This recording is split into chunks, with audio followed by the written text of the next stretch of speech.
What's up, lunatics? Welcome inside of A Box with myself, Matt Sunday, and Chris Bradford. We are here for In the Box, our Penguins podcast on DK Sports Radio. Chris, what is up, man?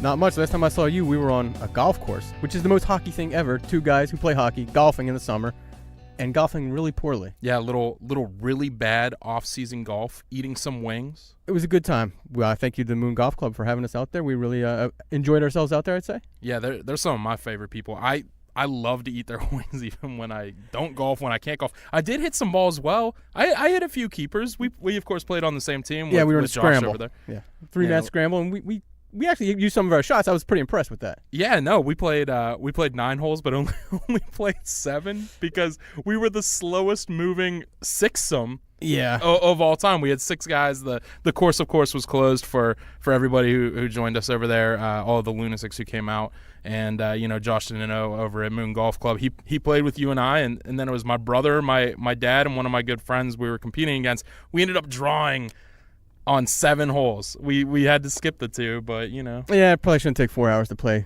6-7 holes. No, but the wings were still good at the end of it. So. I enjoyed the wings, so at least I got that out of it. Let's talk some hockey. Let's talk some puck, because sooner or later the golf season ends and the hockey season starts back up. Yeah, I mean, there's stuff going on. It's July. I mean, we just had Canada Day and July 1, which, of course, is the start of NHL free agency. Penguins were pretty busy. Yeah, they were pretty busy. They brought in an older, familiar face, Matt Cullen. Yes, the soon-to-be 42-year-old Matt Cullen. I mean, I want to say I was surprised, because I was certainly surprised when I got the email right at the start of a press conference, where we're expecting to hear about Jack Johnson signing, and it says, well, Matt Cullen is signed with the Penguins, and you're like, oh. Okay, I mean, he was obviously a guy they didn't want to lose last summer, and there was talk at the trade deadline in late February that they were trying to get him.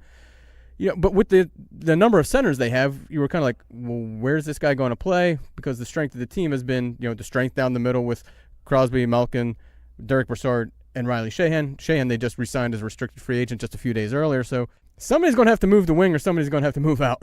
Yeah, man. I mean, the biggest thing for me is that I was shocked that he came back, but I feel like Jim Rutherford had this idea all along. When we spoke with him at the end of the season, closing things down with the locker cleanout, he made mention several times that Matt was a guy that they wanted to bring back at the deadline, but they couldn't find a way to do it. Matt Cullen, of course, things didn't really work out. Now, for his family, they worked out. It was a family decision to go to Minnesota. Yep. And it didn't work out on the ice the way that he wanted it to. So, he's looking for an opportunity to explore another season in the NHL. I'm a little bit surprised because he wasn't sure if he was going to play last year, but must like Pittsburgh.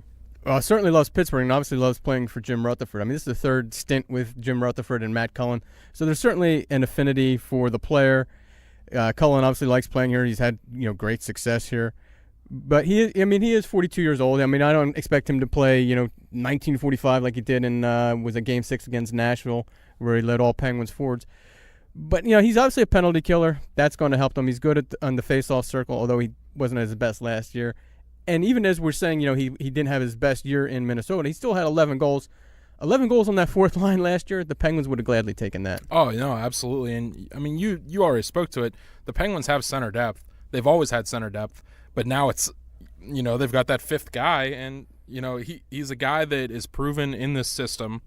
And regardless of the age factor, it'll probably give him a chance to play fewer games down the stretch as well. Yeah, that's a good thing. I mean, you get to manage his minutes, manage the amount of games he's going to play. I mean, they certainly have some options. I mean, Mike Sullivan's really going to have some interesting things to shuffle about by the time October comes around. Yeah, I mean, this is a team that's been talking a lot about managing minutes lately. We're talking about it now with Matt Cullen and his age. We're talking about it with Chris Letang and trying to make him become the best defenseman that's possible.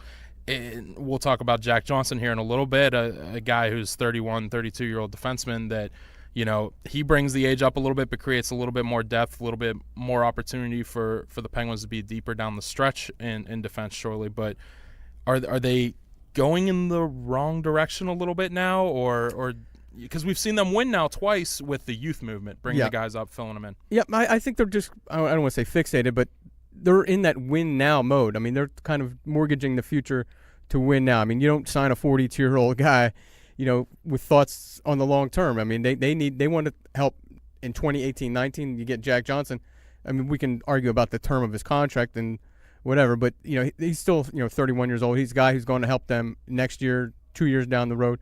I mean, I really liked the Johnson signing. I mean, we can probably quibble about the term, but, the same thing with Matt Hunwick. I mean, he was here under contract, and Rutherford got rid of him pretty quickly. So if it doesn't work out for Johnson, they'll probably get rid of him, but I don't see that happening. I think Johnson is still a very good defenseman. I think maybe it was a numbers game for him in Columbus last year, but put into a winning culture, and I know that's got a lot of mileage out of that during the start of free agency about him making that comment, but surrounding him with a better supporting cast with the centers that they have, the forwards that they have, I suspect Jack Johnson's going to have a career year. Yeah, so obviously LeBron James wasn't available. He went to the Lakers. Boogie Cousins went to the All-Star Warriors, so the Penguins had to settle for Matt Cullen and Jack Johnson. We'll be back here in a minute, and in the box, we won't be talking any more basketball. I promise that's the last reference, unless I make another one. So we'll talk to you in a minute.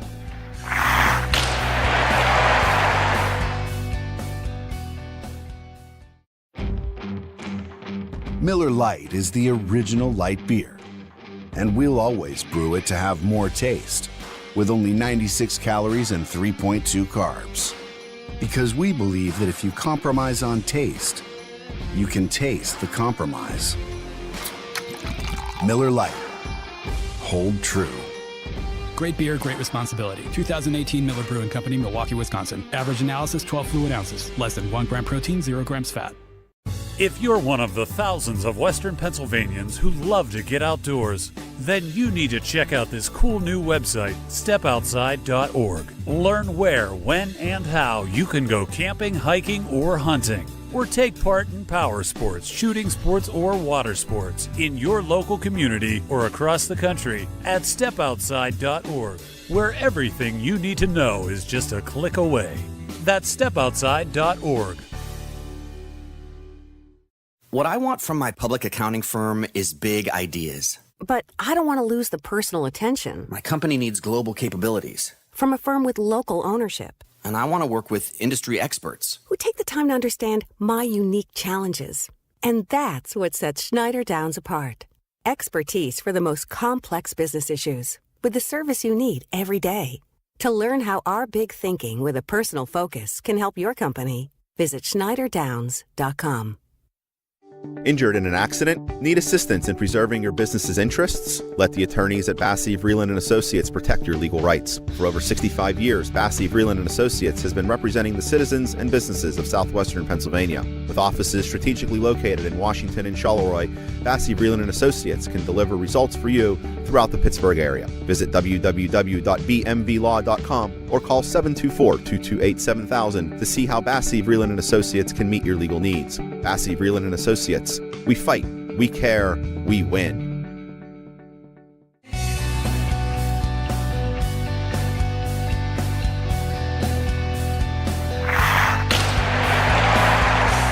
Welcome back in the box with Matt Sunday and Chris Bradford.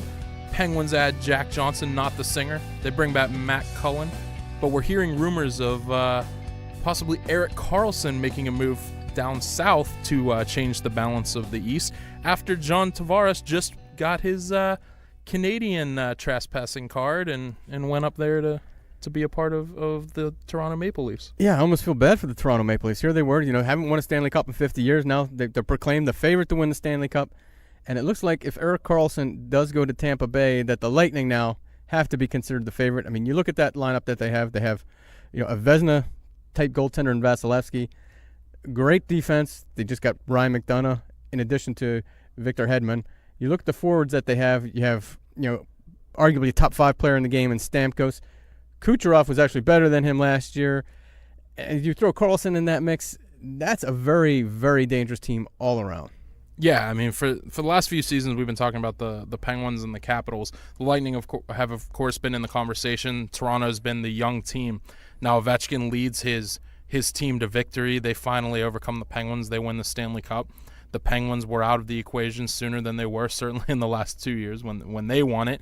And, now we're talking about the Penguins maybe not doing enough in the offseason to – certainly not to compete on the level of Toronto in acquiring a guy like Tavares, But now if Tampa does somehow, manage to find a way to add Karlsson, what do the Penguins need to do to be that next step? Because I'm not sure that I see them competing with all three of those teams. Yeah, Toronto, I get why people are excited about adding Tavares, but when I look at that defense, and I like Frederik Andersen, but that defense would give me a little bit of pause from making them a legit Stanley Cup champion. Obviously, things are subject to change.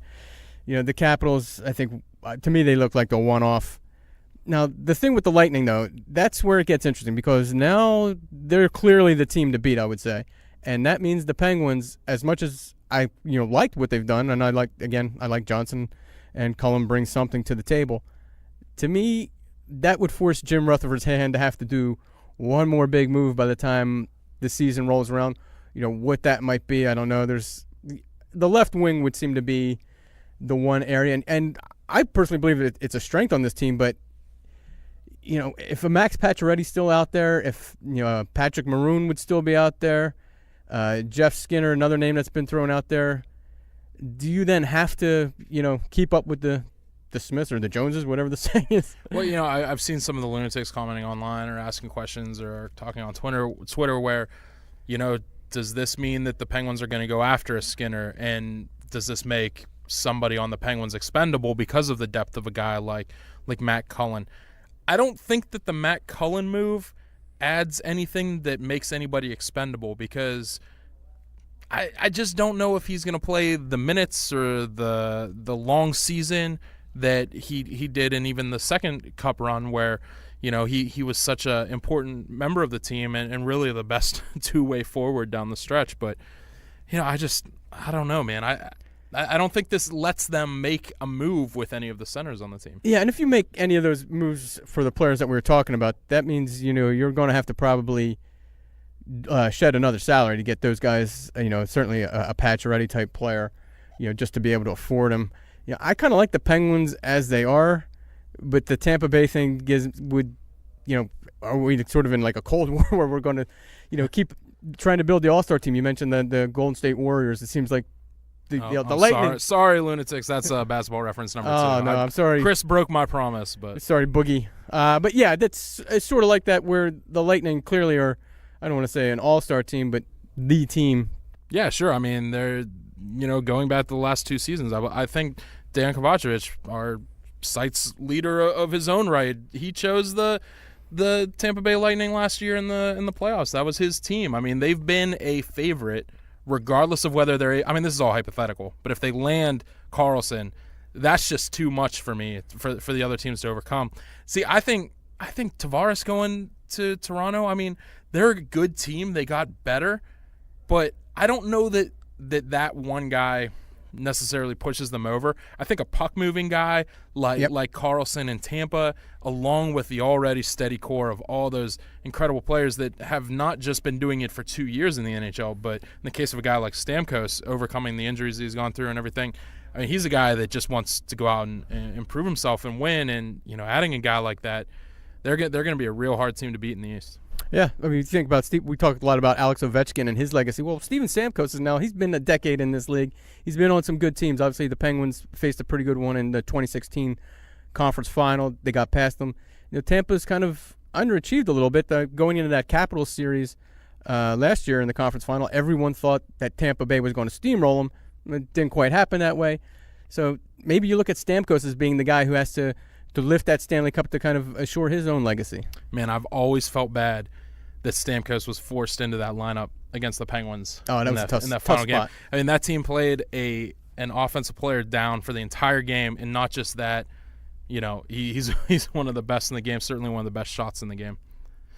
Well, I think that'll do it in the box here. We have run out of basketball references for you guys and golf. I know more about golf than basketball, and that's to say that I asked Chris what club he was using every time he swung at the ball, because I have no idea what I'm doing in golf. So I don't know much about either, but yeah, some people would argue about us in hockey, but I think we know a little bit about that. Yeah, we'll talk hockey another day. Before you guys dispute that in the comments, yes, I know John Tavares is Canadian, but it's just fun to talk about a guy crossing the border. For Chris Bradford, I'm Matt Sunday. Thanks for joining us in the box.